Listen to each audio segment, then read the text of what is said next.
Bombay high court సంచలన తీర్పు చెప్పింది. లఖన్ భయ్యా ఫేక్ ఎన్కౌంటర్ కేసులో మాజీ పోలీస్ అధికారికి ప్రదీప్ శర్మకు జీవిత ఖైదు విధించింది. గతంలో ప్రదీప్ శర్మను నిర్దోషిగా ప్రకటిస్తూ ట్రయల్ కోర్టు తీర్పు చెప్పడాన్ని తప్పుపట్టింది. అంతేకాదు ఈ కేసులో ప్రధాన సాక్షి హత్యకు గురైన 10 ఏళ్లు దాటిన దర్యాప్తులో ఎలాంటి పురోగతి లేకపోవడం సిగ్గుచేటని వ్యాఖ్యానించింది న్యాయస్థానం. పోలీసులు ఉన్నది పౌరులకు రక్షణ కల్పించడానికి. నేరస్తులైనంత మాత్రాన వాళ్లను చంపేందుకు పోలీసులకు లైసెన్స్ ఇచ్చినట్లు కాదు. పోలీసులు చట్టాలు అమలయ్యేలా చూడాలి. అధికారం, ఖాకీ యూనిఫామ్ దుర్వినియోగం సహించరాని నేరం. రామ్నారాయణ్ గుప్తా అలియాస్ లఖన్ భయ్యా ఫేక్ ఎన్కౌంటర్ కేసులో మాజీ పోలీస్ అధికారి ప్రదీప్ శర్మను ఉద్దేశించి బొంబాయి హైకోర్టు చేసిన వ్యాఖ్యలివి. 2006 నవంబర్ 11న లఖన్ భయ్యా ఎన్కౌంటర్ జరిగింది. లఖన్ భయ్యాతో పాటు అతని స్నేహితుడిని వెంట తీసుకువెళ్లారు పోలీసులు. కొన్ని గంటల తర్వాత ముంబై వెర్సోవాలోని నానా నాని పార్కుకు సమీపంలో లఖన్ భయ్యాను కాల్చి చంపారు పోలీసులు. దీనిపై లఖన్ భయ్యా సోదరుడు రామ్ ప్రసాద్ గుప్తా న్యాయ పోరాటం చేశాడు. దీంతో స్పెషల్ ఇన్వెస్టిగేషన్ టీం సిట్ వేసింది ప్రభుత్వం. లఖన్ భయ్యా ప్రత్యర్థి దగ్గర డబ్బులు తీసుకున్న పోలీసులు నకిలీ ఎన్కౌంటర్ చేసినట్లు సిట్ గుర్తించింది. దీంతో బొంబాయి హైకోర్టు ఆదేశాల మేరకు 2009లో ప్రదీప్ శర్మపై ఎఫ్ఐఆర్ నమోదైంది. లఖన్ భయ్యా నకిలీ ఎన్కౌంటర్పై 2013 జూలైలో ట్రయల్ కోర్టు తీర్పు చెప్పింది. 21 మంది దోషులకు జీవిత ఖైదు విధించింది.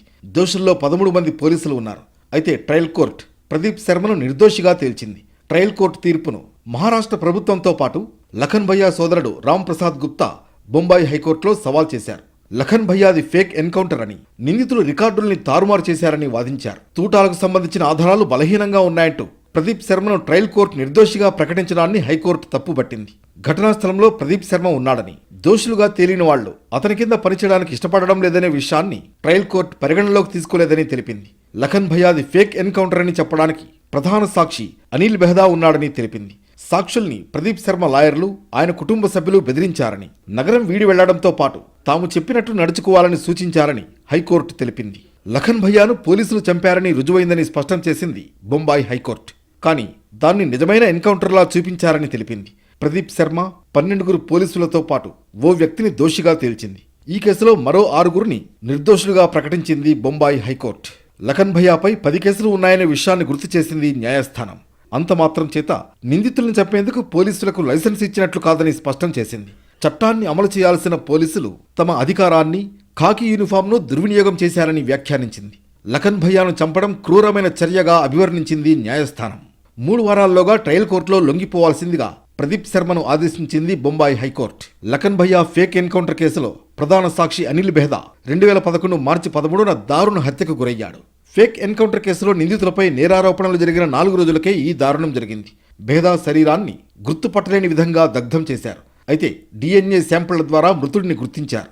హత్య జరిగి 10 ఏళ్లైనా దర్యాప్తులో ఎలాంటి పురోగతి లేదు. బెహదాను ఎవరు హత్య చేశారనేది పోలీసులు గుర్తించలేకపోవడం సిగ్గుచేటని వ్యాఖ్యానించింది బొంబాయి హైకోర్టు. ఈ కేసుకు ఓ పరిష్కారం చూపడం ద్వారా న్యాయ వ్యవస్థపై పౌరులకు నమ్మకం కలిగేలా చూడాలని సూచించింది. ముఖేష్ అంబానీకి బాంబు బెదిరింపు, వ్యాపారి మన్సుఖ్ హిరాన్ హత్య కేసులో ప్రదీప్ శర్మ ప్రమేయం ఉందనే ఆరోపణలు ఉన్నాయి. ఈ క్రమంలో ప్రదీప్ శర్మ ఇంట్లో సోదాలు చేసిన NIA తర్వాత అతన్ని అరెస్ట్ చేసింది. గత ఏడాది ఆగస్టులో అతడికి సుప్రీంకోర్టు బెయిల్ మంజూరు చేసింది.